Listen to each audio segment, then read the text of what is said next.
I spoke to John Moran, who is quite a prolific commentator on the Ukraine conflict.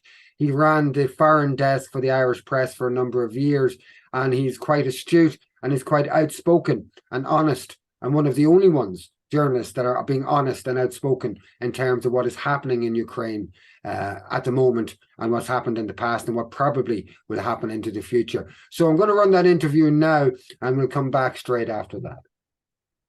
Thanks for joining us today, John. You're one of the more prolific and outspoken voices on Twitter and other social media from Ireland with regards to what's really happening in Ukraine and trying to create some kind of a balance within the narrative. And it's something that's quite risque to do in this day and age. So I and others thank you for doing that. I've invited you on just to hit you up with a few questions in relation to try to get your gauging and your opinion on where we're at with Ukraine at the moment. The first question I have for you, John, is although we're inundated with news of Russian atrocities from Ukraine, there appears to be little evidence, actual hardcore evidence of those atrocities by Russia, but rather just statements coming from Ukrainian officials claiming that X, Y, or Z has happened in the future. But there does seem to be growing evidence of Ukrainian military atrocities being committed against Russian POWs and individuals who have surrendered, and even members of the public at times. What is your take on the way the media is reporting alleged Russian atrocities and actual Ukrainian atrocities? Well, when I was working on the Irish press foreign desk back in the late 80s and 90s, there were a number of wars going on at the same time.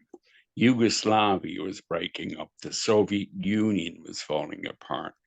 The South African apartheid situation was collapsing. There was numerous wars that you didn't know where to be looking. So you were taking information coming in all the time about all these different wars. But you were getting a number of different sources with different viewpoints.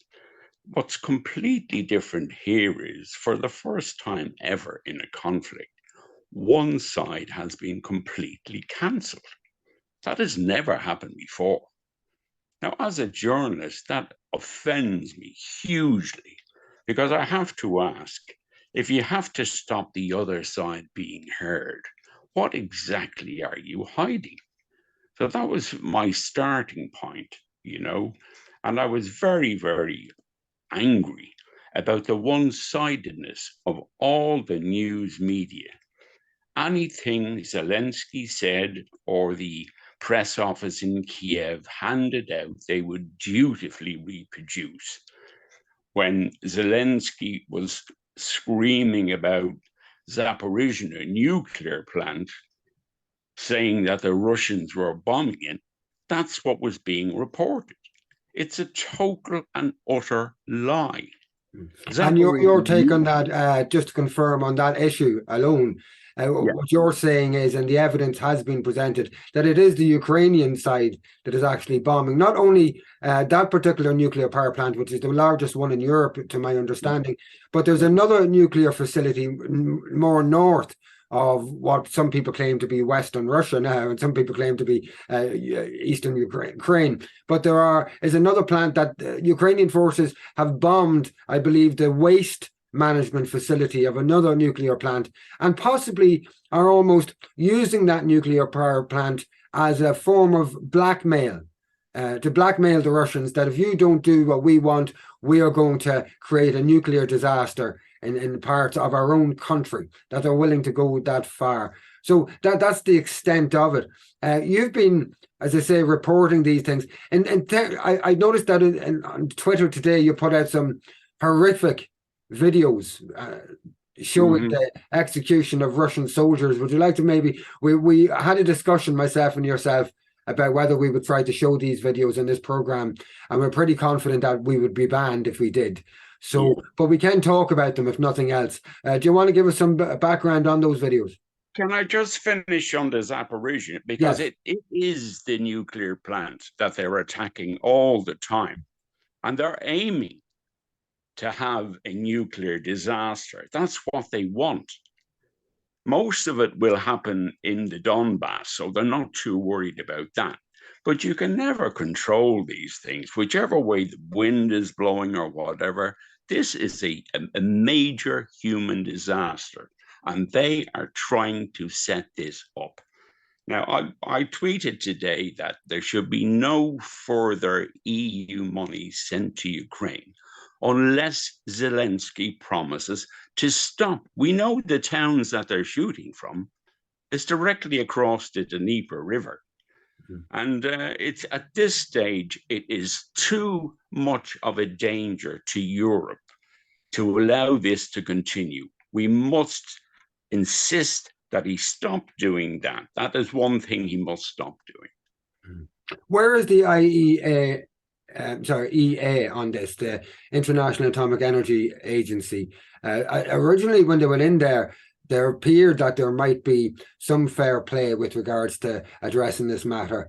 Where do they stand on this now? Unfortunately, a lot of international bodies are over-influenced by some of the participants in the war and those who support Ukraine. And unfortunately, the IAEA is keeping quiet. It's hear no evil, see no evil, speak no evil. That's their attitude about that. It's a terrible wrong, and they are failing miserably in their job. And just to follow up on those videos that you were sharing of the shootings of POWs or Russian soldiers that had surrendered, do you have any further background on that? Well, I've no further details on that. I'm pursuing that one at the moment. There are a number of videos of Russian speakers being murdered, whether they are civilians after a filtration when the Russians leave, when they go through all the population, check all the phones, and see is there anyone who is a Russian speaker, number one. Because the unfortunate thing is, the Ukrainian soldiers are riven with far-right individuals and units and regiments who have a hatred for Russia that you wouldn't believe. And that brings us nicely, I suppose, if you could use that word, to the next question, which is that in the Western media and from Western politicians, we're hearing this is very personalized against Putin quite often. But they're also describing him as Hitler. They're describing the Russians as Nazis and trying to create a comparison with what happened in World War II. And yet, all the actual Nazi and fascist paraphernalia we see on the Ukrainian side. How do you square that circle? Well, the unfortunate thing is that there is a long tradition of Nazism in Ukraine, from Stepan Bandera, the national hero, who was a collaborator with Hitler and who was responsible for the murder of tens of thousands of Jews, civilians, and communists in the Second World War. They're a disgraceful outfit, and it's deeper than that, and it's worse, because in schools they are training them to hate Russians and Muscovites and all of this. It's a dreadful situation. And unfortunately, some of the NGOs from the West are assisting in printing these school books. Yeah. So there is a genuine far-right culture. You know, when the Maidan so-called revolution, or what I would describe as a coup, a US-backed coup, happened back in 2014, the post-coup assessment was that it was only a small minority. I even saw one figure of 11% of the Maidan protesters were members of far-right groupings. But ultimately, they controlled the other 80 or 90%, or sorry, 89% of the protesters, and what happened, and they turned the protests violent. There does seem to be evidence that it's not necessary that it's the entire Ukrainian population, but there's a significant minority that could almost be said to be holding the rest of the population hostage in terms of their ideology and their views. Would you agree with that to a degree? Up to a point, but it's not an either or. There are both situations there. There is a very substantial and powerful group of neo-Nazis in Ukraine, in the Azov battalion, in the right sector, in Combat 88. They're attracting white supremacists and Nazis, neo-Nazis from all over the world as mercenaries to go there. This is an appalling event, and we're not viewing it in the proper way at all, in my view.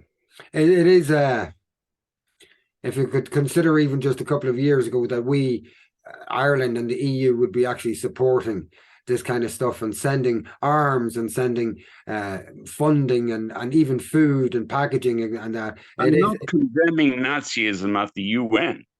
Yeah, yeah. When we went against Israel, who voted, of course, against Nazism, but no, we don't. Yeah, yeah. Because the EU told us. And we shouldn't forget that in the EU, there are 21 countries, or 27 countries, and 21 of them are members of NATO. They have a commanding influence on the EU. But Europe, unfortunately, is going to pay the highest price after Ukraine, because the poor Ukrainians are going to suffer the most by a long shot. There's no doubt about that. I mean, that's why I always say, stop this war now. Too many people are being killed. The level of human loss in the conflict on the front lines as we speak is ferocious. Wars are terrible things. Humans in trenches, like the First World War, are now being hit by huge fireball bombs that can kill everyone in the trench. I mean, there's nothing glorious or brave or honorable. Everybody in the front line is scared stiff and they wish they were somewhere else. And I think it's up to older people who have more experience in these matters to add our voice to the conversation. Yeah. Winter's coming in. I've seen the plenty of videos over the last few weeks of the trenches, and your description of it being something like from the First World War is quite apt. They're up to their hips sometimes in mud, dead bodies, living with dead bodies, dying with dead bodies over periods of weeks and now even months. The cold has come in, the snow has started to fall. That's going to make the situation worse in many ways. Winter's coming. There doesn't seem to be an immediate end in sight to this conflict. What's your predictions, John, over the coming winter and into the spring? Well, I think in this winter, we're going to see a big advance by the Russians. They've been preparing for this for quite some time.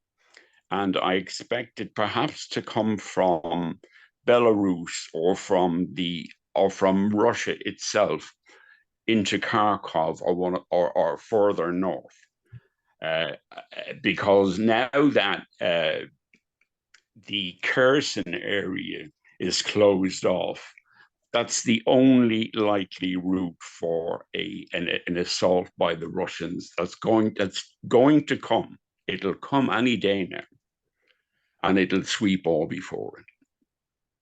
Yeah. There does seem to be a calm before the storm, and I've seen that that phrase used. In terms of the casualty levels, every day there's still between 600 to 1,000 Ukrainian troops reported killed, and many more severely injured right along the front lines, and that is continuing. On a bigger or wider global level, the United States appears to me to be flexing its interference muscles or glands, if you want to put it that way, in any countries that might show any favor or even balance towards Russia, from Pakistan to Armenia to Serbia to between Turkey, I believe now. Have you any commentary or what's your take on this idea that the United States at a global level is pressing every pressure point possible to convince countries to go along with its sanctions and its anti-Russian narrative? Well, this is how it works. To me, this is the US carnival of war, it moves from place to place. It can be in Libya, Syria, Iraq, Afghanistan, Somalia. It can be anywhere. And you'll have noticed that Afghanistan was shut down almost too suddenly. Now, my view is because they knew the war was starting in Ukraine. Because prior to the start of the war in February the 24th, for about 6 days prior to that, the Ukrainians had brought between 60 and 80,000 of their best assault troops along all the front line in the Donbass. And about 6 days before, they started shelling heavily all across the front.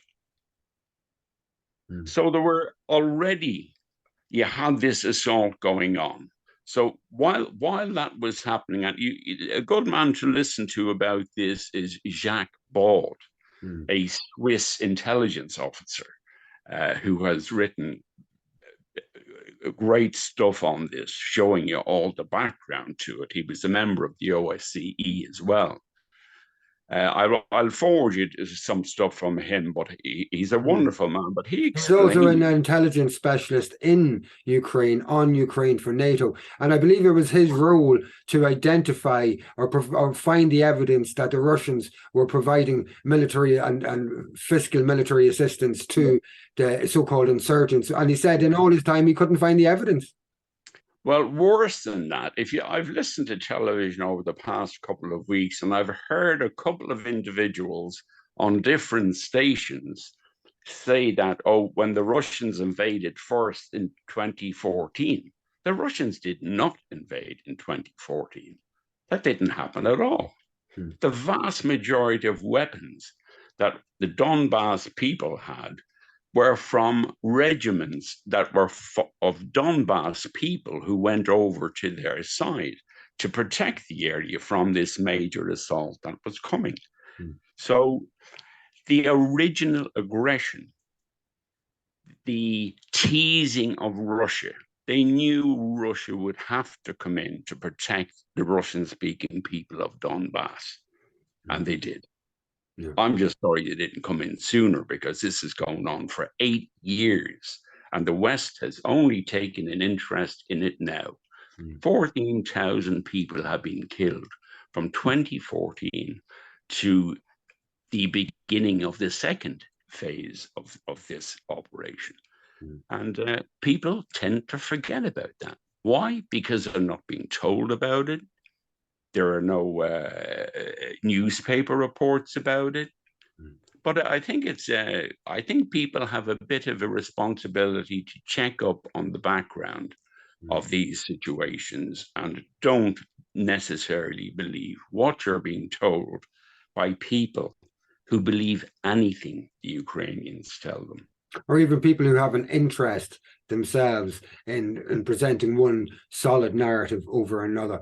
John, thanks for joining us today. I hope you'll join us again into the near future. If anybody wants to check in on what you're doing, you're on Twitter as John Moran, isn't that right? It's at Rue Danger. Do you want to spell that for folks? And I'll put it in the descriptor later on. OUEDAUNGIER. You got that, folks? You can play that back and get it. We're going to put it into the descriptor anyway. So if anybody wants to check, have a look at the descriptor, whether it's on Facebook or YouTube or Twitter or any of those other apps that we're on these days. Once more, thanks for joining us, John, and we'll talk to you over the next couple of weeks. Thanks, Finbar.